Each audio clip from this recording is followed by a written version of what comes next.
안녕하세요. 종교와 인문학 최정훈 교수입니다. 벌써 한 1년 됐고요. 54강이네요.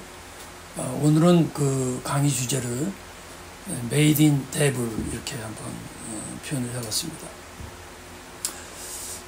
제가 어렸을 때 초등학교 시절에는 미제 하면 뭐 미제껌, 초콜릿, 뭐 미국 상품이 아주 세계 최고였대요. 물론 대충 1980년대까지 뭐 지금도 좋은 거 많지만 일상생활품 뭐 냉장고 뭐 전자제품 하면 미제겠죠. 그 다음에 1980년대쯤부터 아마 일제 하면 일자 전자제품 뭐 카메라 이런 것이 가장 히트친 시대가 이때가 아니었을까. 그 다음 이제 한국이 뭐 지금까지도 뭐 전자제품 뭐 셀폰 뭐 컴퓨터 뭐 지금 자동차 뭐 다 이렇게 메이드에 대한 그 우수성이 있었죠. 이제 중요한 것은 Made in Devil, 마귀란 얘기죠. 마귀가 만든다는 거예요. 근데 마귀의 특성은 진행형입니다. Devil was working. Devil is working. Devil will be working. 인간의 시조부터, 그렇죠? 아담, 이브 때부터 지금까지, 그리고 세상의 종말까지 Made in Devil, 마귀의 작품은 계속된다. 우리가 이렇게 말할 수 있습니다. 다시 말하면 사탄의 3대 전략, 마귀가 어떻게 전략하느냐, 어떻게 역사하느냐. 우리가 신앙생활을 잘한다고 할 때 우리 많은 기독교인들이 하나님의 말씀, 하나님의 은혜, 또 묵상 이런 걸 많이 하는데, 설교도 듣고, 중요한 것은 사탄 얘기를 거의 안 해요. 여러분 어떻습니까? 우리 성경 공부라든가 뭐 신앙적인 대화나 이런 모임 같은 데서 물론 어쩌다 얘기하면 사탄 얘기를 안 해서, 근데 사실은요 사탄의 전략을 알아야 됩니다. 사탄의 전략을 알기 위해서 사탄 이야기를 많이 해야 돼요. 사탄에 대해서 많이 알아야 된다는 거죠. 근데 이 사탄의 전략은 굉장히 방법이 많은데 그 중에서도 크게 3가지로 분류해서 생각해 볼 수 있습니다. 반기독교적 사상의 종교화. 그러니까 반기독교적 사상을 신학적으로 이제 만들어버리는 거죠. 다시 말하면 오늘날의 기독교 신학을 반기독교적으로 만든 이단 뭐 이런 거죠. 반기독교적 사상의 문화화. 그러니까 문화를 반기독교적 사상으로 지배하는 거예요. 반기독교적 사상의 권력화. 세상의 권력, 국가들을 반기독교적으로. 공산주의가 그 대표적인 거죠. 그래서 사탄이 그러면 왜 3대 전략에 이 3가지를 쓰느냐. 이 3가지를 잡으면 다 잡는 거거든요. 그러니까 이 3가지에 사탄이 아주 집중합니다. 첫째, 종교화. 무슨 얘기예요? 모든 것의 근본이 종교에 있기 때문에 종교적으로 역사해야 돼요. 더 쉽게 구체적인 예를 들면 이미 여러 번 말씀드린 대로 서구의 계몽주의 이후로 합리주의 시대가 도래했죠.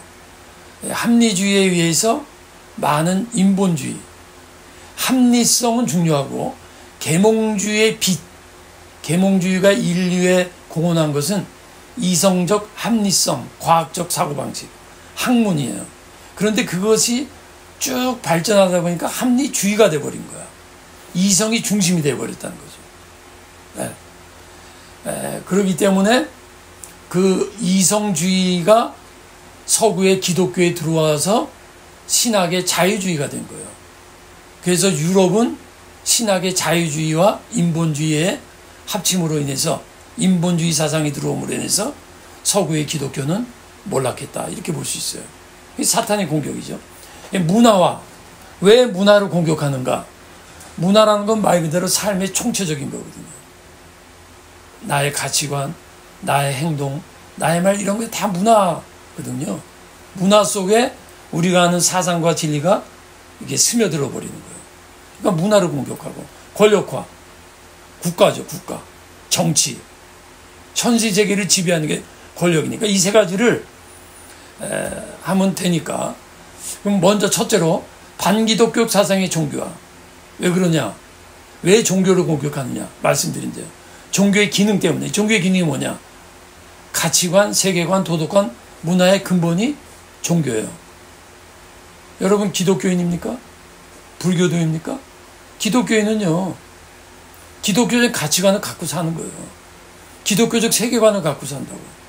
그러니까 이 마귀가 그걸 무너뜨리려면, 우리의 가치관을 무너뜨리고 세계관을 무너뜨리려면 우리가 믿는 종교를 무너뜨려야 되는 거죠. 간단한 얘기죠. 그래서 종교는 문화의 뿌리요, 문화는 종교의 꽃이다. 모든 사상의 뿌리가 종교고, 모든 문화의 뿌리가 종교고, 모든 정치 이념의 뿌리가 종교고, 모든 경제 이념의 뿌리가 종교입니다. 사상의 특성은 뭐예요? 문화, 정치, 경제, 사회 뿌리예요. 여러분, 문화면에서, 정치면에서, 경제 모든 영역의 기본이 뭐였어요? 사상이에요, 사상. 지식, 이론. 그러면 영성이 뭐냐? 사상의 근본은 영성이에요. 사상, 생각, 정신의 뿌리가 영성이라고. 이 말을 다시 말하면 이거죠. 종교는 문화의 뿌리라는 거죠. 모든 사상의 뿌리는 종교고, 이렇게 되는 거죠. 요거는 제가 이전에도 말씀했지만 이건 너무나 유명하고 내가 너무나 좋아하는 메가더 장군의 연설문이기 때문에 여러분 계속 들어도 좋습니다만은, 이분이 말한 게 이거예요. 일본 동경 시민을 대상으로 2차 대전 승리한 후에 동경 가서 한 연설문이죠. 오늘날 전쟁의 근본 원인은 경제적인 일이다. 그리고 경제 문제의 근본 원인은 경제에 있지 않고 정치가들의 문제다. 정치가들의 문제의 근본 원인은 정치가들의 도덕성에 있다. 그리고 정치가들의 도덕성의 문제 해결은 도덕 그 자체에 있지 않고 그들의 신앙에 있다.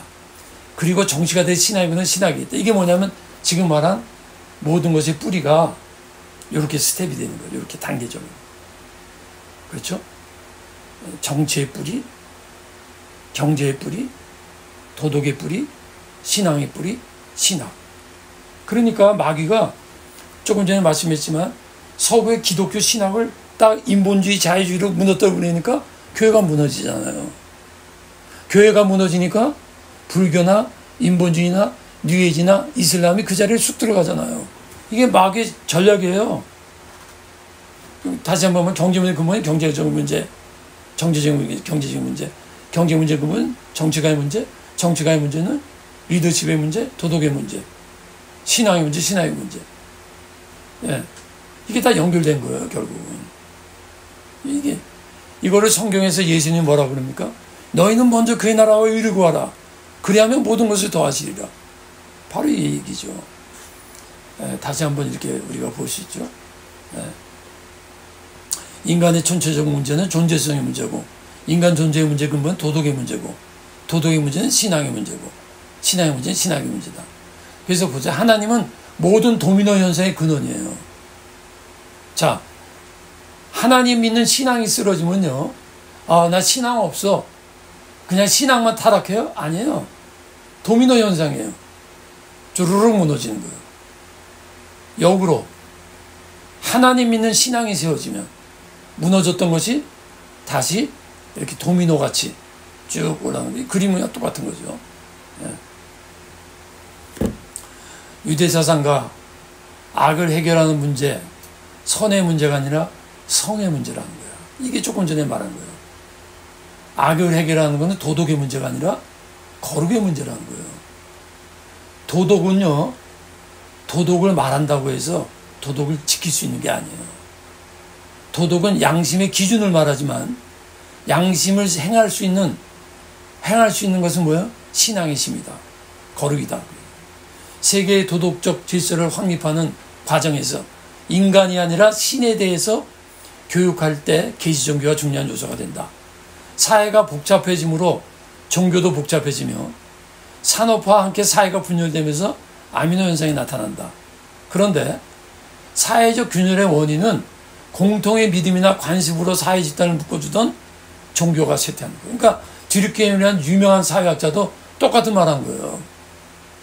종교가 쇠퇴하니까 결국은 사회가 무너지더라. 이 사회학자들이 다 현상을 연구하고 하는 말이죠. 오늘날 기독교는 더 이상 공공의 담론이 되지 못하며 신앙은 모든 것이 발가벗겨진 상태가 되었으며 신앙인은 그런 상태 속에 살고 있다. 비슷한 얘기죠. 그래서 모든 문제의 근본을 모르는 원인, 나비현상이라고 여러분 아시죠? 똑같은 거예요. 나비가 날개침이 폭풍까지 이어진다는데 중요한 거는 그 연속성. 조금 전에 메가도 장군이 말한 연속성. 근데 사람들은 그 연속성을 모르는 거예요. 인정하지 않는 거예요. 연속성과 불연속성의 관계를 모르기 때문에 그런 거예요. 네. 반기독적 사상의 신학화.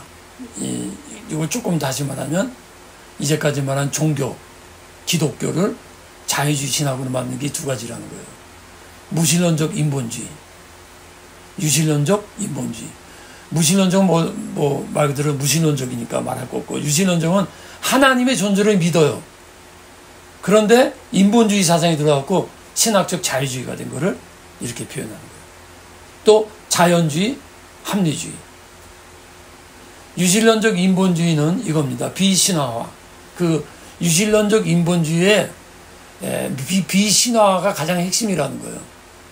성경의 기적은 신화다. 비이성적이다. 예수의 부활 사건도 역사적 사건이 아닌 믿음의 사건이다.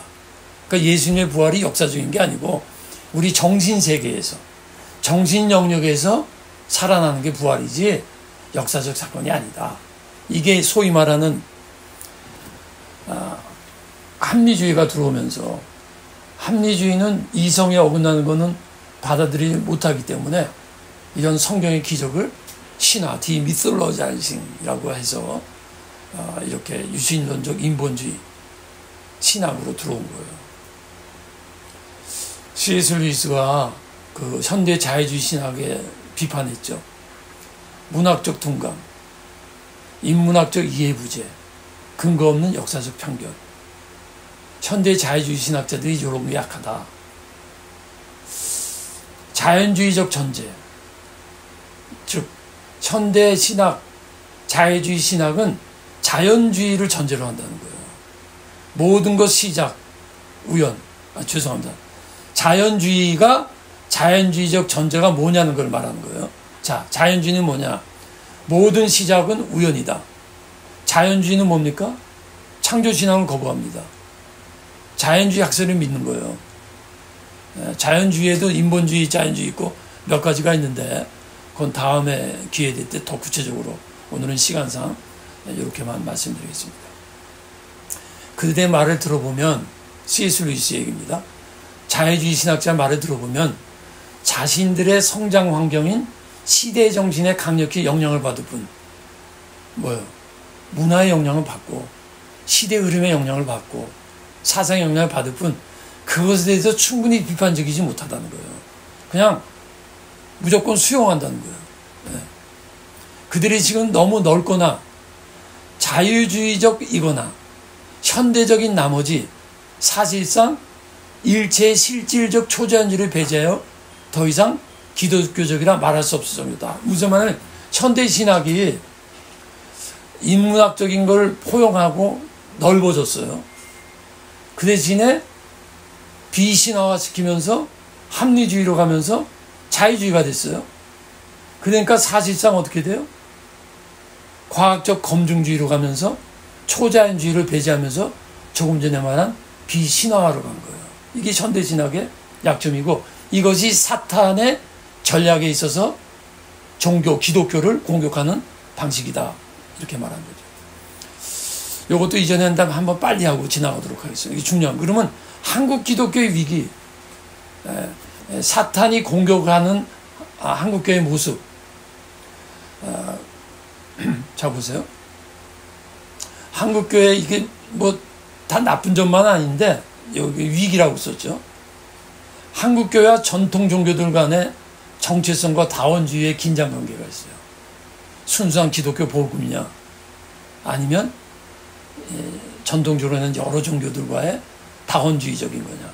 그게 오늘날 한국 교계에서도 주로 자유주의적 신학 교단과 보수들 간의 긴장관계있죠. 도교, 유교, 불교, 샤머니즘을 포용하면서 기독교가 변질되는 위기가 있어요. 개독교, 유독교, 불독교, 무독교. 유독교는 뭐예요? 유교와 기독교가 합쳐졌다는 거지. 불교와 기독교가 합쳐진 거. 무속 종교와 기독교가 합쳐진 거. 네, 혼합적이고. 신학적, 문화적 이분화. 말씀과 교회와 세상. 교회와 문화가 이분화됐는데 그거는 이분화될 게 아니라 변증법적으로. 지난번 해결의 하나님 강의 때 제가 말씀했지만 서로 이질적이지만 서로 정반합. 교회는 문화의 좋은 점, 문화는 기독교의 정신 합쳐서 발전을 시켜야 된다라는 맥락에서 한국교회의 특성을 그래서 무비판적이고 포용적인 관용주의가 있어요. 포용적인 건 좋은데 무비판적으로 포용해버리면 변질되는 거죠. 반지성적, 열성적, 감성주의.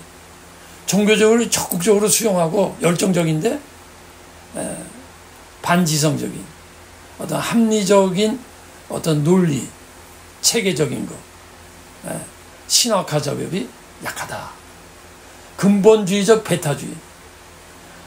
기독교의 근본적인 진리를 믿는 건 좋은데 그걸 너무나 협소하게 해석하는 바람에 근본주의와 틀린 거를 다 배타해버려. 그러니까 교단들도 이 교파들이 다 사실 다 같은 기독교인데도 서로 너무 배타적이고 이전에도 말씀드렸지만요.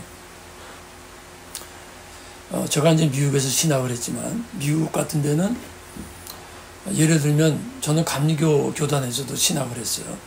근데 감리교 교단에서 신학을 했지만 제가 장로교 교회에서 목회하고 싶다. 그럼 간단히 시험 보면 돼요. 간단해요. 서로 열려 있어요. 네, 저 사적인 얘기지만 한 분은 제가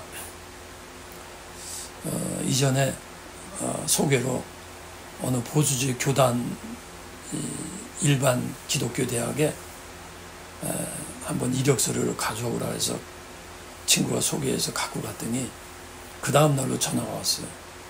제가 프린스턴에서 공부했기 때문에 안 된대요. 같은 장로교인데 프린스턴에서 공부했기 때문에 안 된대요. 그만큼 배타적이에요. 천세적 공리주의, 천시주의고 기복주의적인 거, 조화적 합리주의, 분석주의와 합리적인 서구 사고에 비해 종합적인 동양적 사고. 이 동양적 사고에 좋은 것도 있어요. 이게 포용적이고 전체적으로 보는 거죠.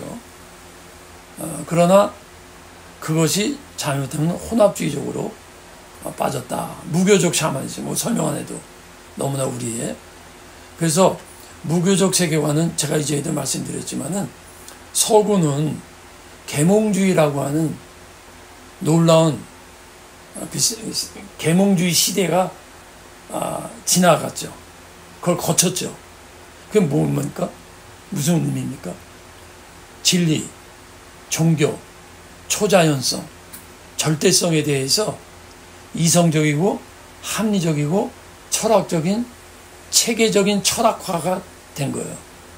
그것 때문에 합리주의로 빠졌지만 그걸 통해서 신앙의 맹신이 빠지고 신앙을 체계적이고 합리적이고 과학적인 사고방식으로 할 수 있는 생각의 능력이 키워졌어요.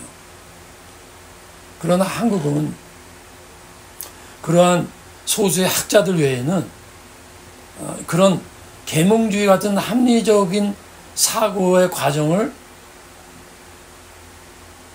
교회적으로 사회적으로 거치지 못했다라는 것이 약점이다라는 겁니다. 네, 오늘 여기까지 하겠습니다. 감사합니다.